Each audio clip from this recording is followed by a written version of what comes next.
Hey Spotlight Riders, welcome back to Motorcycle Spotlight, where we shine a light on the innovation shaping our future.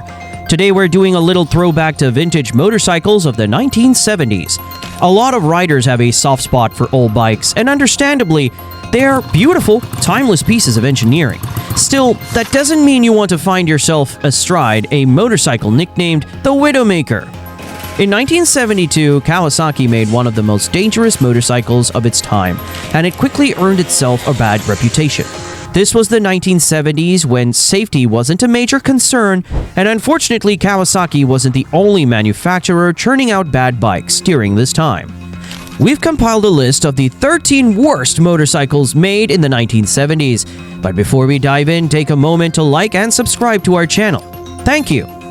At number 13, Ducati 750 GT. We're starting off with a bike that's not really horrible, at least not bad enough that we'd completely discourage you from buying it, but it has its own issues. The Ducati 750 GT comes with a plethora of issues that are common with motorcycles manufactured in the 1970s. The Ducati 750 line was notorious for maintenance complexity. The bevel gear distribution system Ducati chose for these bikes is ridiculously demanding to adjust. The precision it requires often necessitates the skills of experienced mechanics, not to mention parts like timing gears and shafts that were challenging to get. Electrical system issues. It's a 70s bike, so it comes with the territory. Expect some startup issues, stalling, and an engine that's a little erratic. Owners have reported electrical problems, including harness failures and battery drain issues, but these are common issues with Ducatis. Alternator weakness. The original alternator that came with these bikes was a major point of weakness, and changing to more modern parts was a complicated affair to boot. All in all, the Ducati 750 GT is a decent bike, so we're not ranking it high on this list. The next bike, on the other hand, might be a little problematic.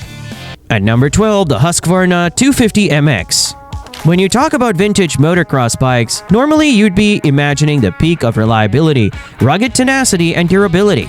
That's not the case with the Husqvarna 250 MX. I mean, yes, it has decent low-end torque, and it's stable over rough terrain, but it has exhibited several shortcomings, like cornering challenges. Remember that low-end torque? Well, it's going to cause some problems when cornering due to unpredictable rear wheel spin.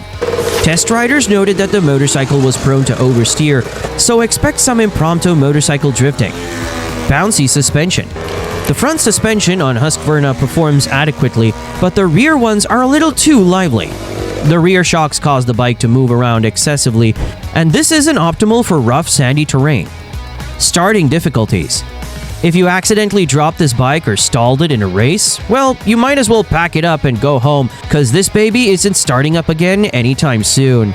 In spite of its flaws, the Husqvarna 250 MX is still a decent, if unstable, motocross bike. The Suzuki GT380, however, is a dangerous bike in the wrong condition. Number 11. Suzuki GT380. The 1970s was a long time ago, and admittedly, there's been a lot of improvement in motorcycle engineering. But a motorcycle with poor handling that didn't stop when you wanted it to was bad, even for its time. The Suzuki GT380 was bad in a lot of ways, and we've noted down some of the common problems. Brake problems. The front brake drum on the Suzuki GT380 was so bad, there was an entire Reddit post talking about it. The major problem for most riders was that the front brake drums were too small for such a machine. Fuel system issues. This bike's engine can suffer significant performance issues due to clogged fuel lines and carburetor problems.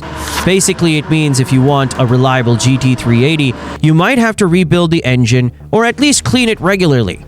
Faulty transmission. It's been reported that the transmission on the Suzuki 380 tends to produce a howling noise between the 4th and 5th gear. This is usually an indication that the teeth of the gear are wearing down fast. Most of the problems with the GT380 were actually common for motorcycles of its era, so we can't fault it too much for that. Let's take a look at the next bike, number 10, the 1970s BSA Thunderbolt. Motorcycle manufacturers like Royal Enfield and Birmingham Small Arms have lent British motorcycles a good image. But BSA has a less than stellar past, where they made a few bikes in the 1970s, and they had a terrible reputation for being unreliable. The Thunderbolt is right up there. This line of motorcycles has some very glaring issues. Quality control. Between the late 60s and early 70s, BSA wasn't really paying close attention to quality control during the assembly of their motorcycles. The results? Oil leaks and rusting components which tarnished its image severely. Excessive vibration. While earlier BSA twins were more notorious for their excessive vibration, the Thunderbolt, in spite of being specifically designed to minimize vibration, still had this problem, especially at higher speeds. This significantly increased mechanical wear over time. High-octane fuel requirement. Now, this is an important factor to consider before you get one of these bikes. The Thunderbolt's engine was designed to run on high-octane fuel, which is less available these days. This is going to cause you a lot of problems unless you make certain engine adjustments. These factors made the BSA Thunderbolt less desirable compared to its peers in the 1970s. This next bike has a bad habit of losing parts. Number 9. The CZ250 Enduro. So far on our list, this dirt bike has gotten the most significant criticism from riders and motorcycle enthusiasts in general, with some going as far as calling it very unsavory names.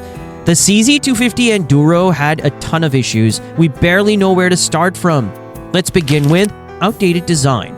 In the 1970s, when motorcycle manufacturers were racing to innovate and improve on basically everything, this Enduro remained rigidly stuck in the old ways. Its frame was from the 60s and it ran on an engine severely behind its peers. Faulty electrical system. It's true that most bikes from this era suffered electrical issues, but this Enduro had its own unique problems, like horn detaching upon startup, battery dislodging during rides, and wiring looms melting. Faulty components. In addition to electrical issues, the speedometer on these bikes was prone to malfunction, and other parts were poorly attached. This led to frequent failures. These problems greatly hurt the CZ's reputation, especially in the US. Thankfully, they've improved on their bike designs since then. Speaking of motorcycles in the US, at number 8, the 1970s Harley-Davidson Baja 100. Harley-Davidson is a very popular brand in the motorcycle industry. Their motorcycles have shaped the growth of the riding culture around the world. But in spite of their reputation, Harley-Davidson's first attempt at building a dirt bike, the small two-stroke Baja 100, was terrible. Even for its class, it fell short. Let's look at the reasons why. Center of gravity. Balance is paramount for any motorcycle. That's why maintaining a low center of gravity is important. The Baja 100 didn't care about that. If you're short, sorry. At 34 inches, this bike isn't really friendly for you. Underpowered engine. With a 98cc two-stroke engine, this bike was very underpowered compared to its competitors, and as a dirt bike, it was severely underwhelming. Brake performance. Not only was this bike not going anywhere fast, but when you do eventually get it moving, the brakes were horribly insufficient for stopping you from rolling into a ditch. But against all odds, the Baja 100 did achieve some competitive success in its class, so it's not a completely hopeless bike. And considering this was Harley-Davidson's initial foray into making dirt bikes, it's okay to cut them some slack. Are you enjoying this video so far? Why not become a Spotlight rider right now by hitting the like and subscribe button? The next bike on our list is a Penton motorcycle.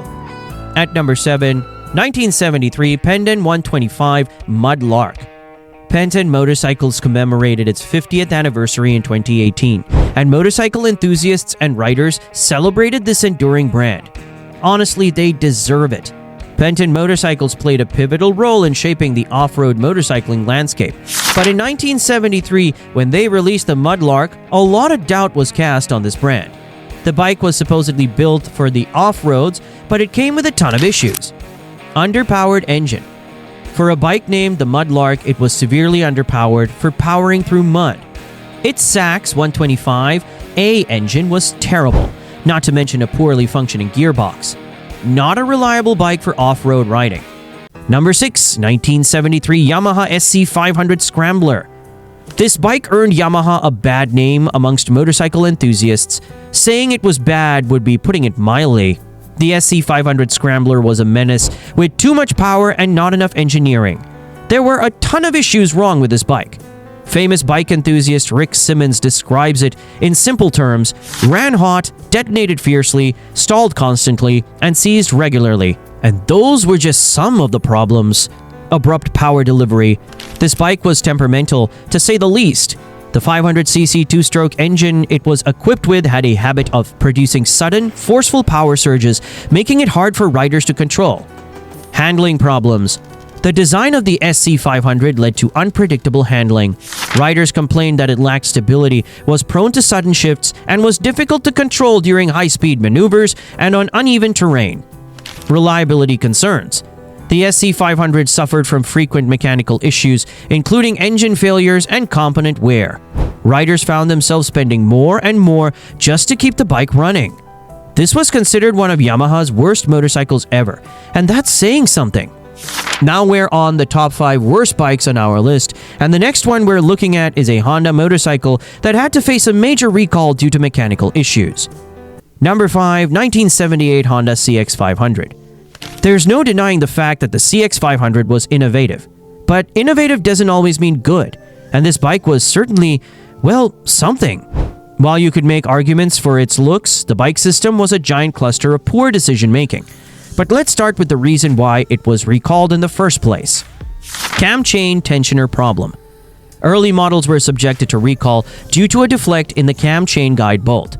The bolt was prone to loosen because of a rubber coating on the guide surface, leading to increased engine noise and potential engine lockup. Ignition system failure. The CX500 stator was prone to fail over time due to engine heat, which caused problems for the windings meant for charging the battery and powering the CDI ignition system. It also caused problems in certain RPM ranges. Problematic front fork. Plainly put, the front end of the motorcycle was horrible. The 33mm forks were solely insufficient even in the 70s. This basically ensured that the bike was only good in a straight line. High rev engine. High revs are great, but not in a touring motorcycle where smooth, stable power was key. A tachometer reading over 5,000 RPM at 100 km per hour makes you question if this bike was actually designed for cruising. Credit where it's due, the Honda CX did introduce many advanced features, but these problems gave it a mixed reputation among riders and enthusiasts. Our next bike is a scooter. At number 4, Velo Viceroy. If there's anything we've learned from Harley-Davidson's Baja 100, it's that motorcycle manufacturers often struggle when they try to enter a new market in the motorcycle scene.